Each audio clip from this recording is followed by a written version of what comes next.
آخری اشکال ہے جی 10واں، جس میں میرا پورا لیکچر بھی ہے، مجھے تم سے شرک کا خوف نہیں۔ وہ کہتے ہیں یہ کہاڑیاں اپنی کول رکھو، شرک کا کوئی خوف ہی نہیں رہا۔ اچھا نہیں خوف ہے تو یہ صحیح مسلم میں کیوں حدیث ہے، صحیح بخاری میں، کہ دیکھنا میری شان کو اس طرح بلند نہ کرنا جس طرح عیسیٰ ابن مریم کو ان کے ماننے والوں نے کیا، میں اللہ کا بندہ اور اس کا رسول ہوں، مجھے اللہ کا بندہ اور رسول ہی کہنا۔ تو کسی نے نہیں کہا یا رسول اللہ آپ کو تو گارنٹی ہے وہ میں شرک نہیں کرے گی، تو آپ یہ ہمیں نصیحت کیوں کر رہے ہیں؟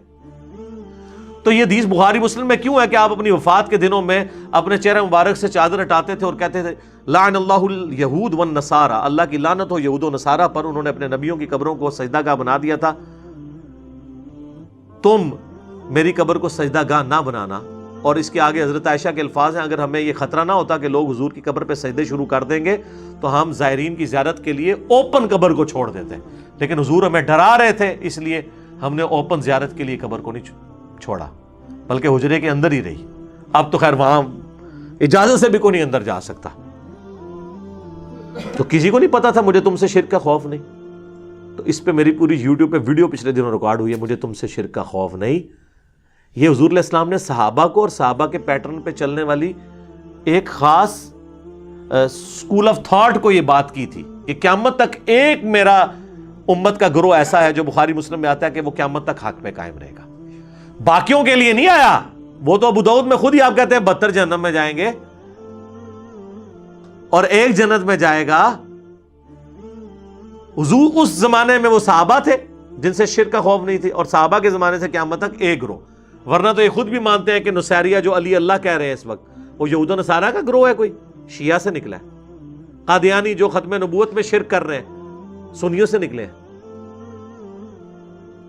اور حلولیہ جن کو کشف المعجوم میں خود علی اجویری صاحب نے کہا یہ گمراہ فرقہ ہے جو کہتے ہیں بندے کے اندر اللہ گھس جاتا ہے، یہ شرک نہیں ہے؟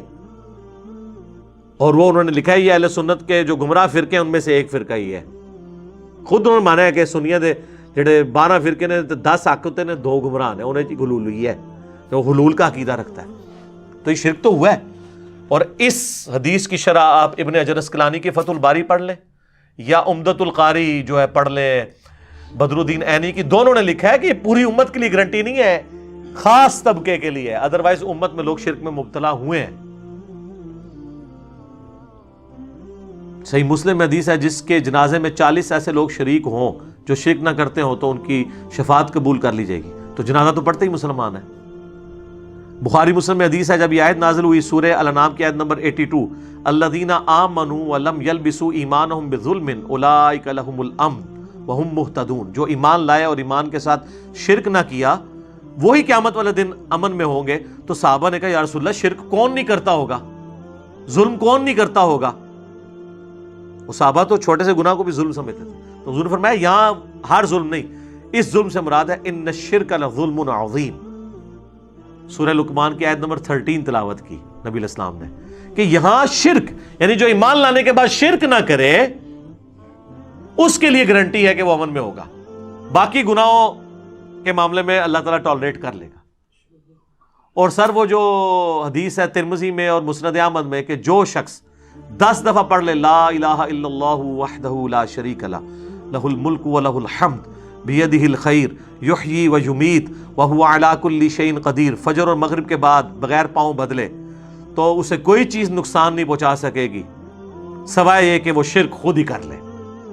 اس میں یہ الفاظ ہے، تو حضور کو تو کہنا چاہیے شرک ختم ہو گیا تو پھر شرک کہاں سے کر لے؟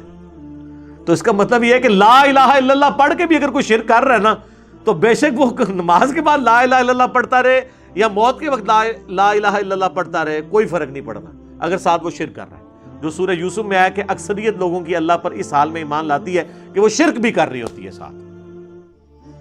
چلو مسلمان تو برا مانیں گے، غیر مسلم اللہ کو مان بھی رہے ہیں اور شرک بھی کر رہے ہیں ساتھ، کرسچن اللہ کو مان رہے ہیں، ہندو اللہ کو مان رہے ہیں، ساتھ شرک بھی کر رہے ہیں۔ تو یہ ایک پورا ڈیٹیل ٹاپک تھا، اس کے اوپر میں نے الگ سے ویڈیو ریکارڈ کروا دی ہے، 5 لیکچرز میں اینڈ پہ بتا دیتا ہوں چونکہ اب میں سب کچھ کور نہیں کر سکتا۔ نمبر 1 مجھے تم سے شرک کا خوف نہیں، رومن میں لکھیں۔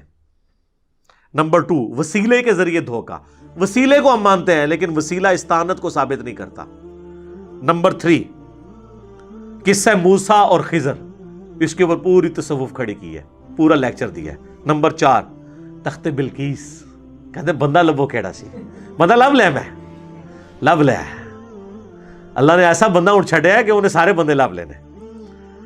اور 5واں حضرت اویس کرنی, وہ کہتے ہیں ویسی روحانی سلسلہ ہوتا ہے.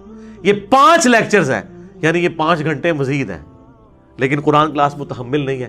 ایک ایک حدیث جے پی جی ڈسپلے کروایا ہے, ایک ایک حدیث کا نمبر ڈسپلے کرایا ہے.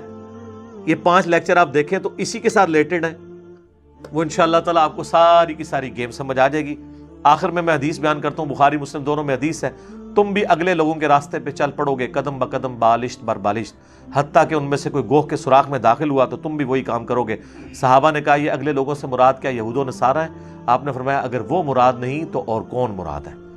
تو ڈاکٹر اشرف آصف جلالی صاحب نے کہا کہ یہاں یہود و نصارہ کا فیشن مراد ہے, شرکی عقائد مراد نہیں ہے.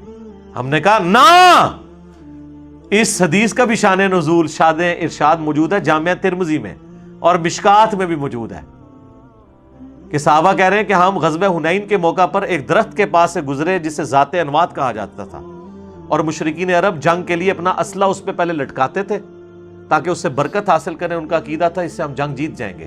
تو صحابہ نے جب دیکھا تو کہا یا رسول اللہ آپ بھی ہمارے لیے کوئی اس طرح کا ایک درخت مقرر کر دیں. ہائے ہائے, آپ نے کہا سبحان اللہ, آج تو تم نے وہی بات کر دی جو موسیٰ کے ماننے والوں نے کی تھی. پھر نبی علیہ السلام نے سورۃ الاعراف کی آیت تلاوت کی کہ موسیٰ کے ساتھی جب ایک جگہ سے گزرے جہاں پہ کچھ لوگ بتوں پر دھیان کیے ہوئے اعتکاف بیٹھے تھے, تو کہا ہمارے لیے بھی اللہ کا کوئی بت بنا دے. حضور نے کہا تم مجھ سے اللہ کا بت مانگ رہے ہو؟ کسی نے نہیں کہا یا رسول اللہ ہم نے اللہ کا بت کہا, ہم تو فیض کے لیے ایک درخت مانگ رہے ہیں. تو اسی قبرہ پہ چٹ دے ہو. حضور نے درخت نہیں چٹن دیتا اور کہا کہ اے بھی اللہ کا بت بنا لگے ہو تسی. تو آپ فرمایا تم نے موسیٰ کے ماننے والی بات کر دی. پھر آپ فرمایا اللہ کی قسم تم بھی اگلے لوگوں کے پیچھے چل پڑو گے, یعنی جو جو شرکیہ کام انہوں نے کیے تم بھی کرو گے, یعنی اس امت میں بھی یہ کام آئیں گے. تو یہ حدیث بخاری مسلم کی وہ شرح بیان کر رہی ہے کہ یہاں مراد فیشن نہیں ہے بلکہ شرکیہ عقائد ہیں جن سے اللہ تعالیٰ ہمیں محفوظ رکھے. اللہ تعالیٰ سے دعا ہے جو حق بات میں نے کہی اللہ تعالیٰ ہمارے دلوں میں راسخ فرمائے. اگر جذبات میں میرے منہ سے کوئی غلط بات نکل گئی تو اللہ تعالیٰ ہمارے دلوں ہی سے معاف کر دے. ہمیں شرک کی لعنت سے بچائے, توحید کے اوپر قائم رکھے اور اس کا سپاہی بننے کی توفیق عطا فرمائے.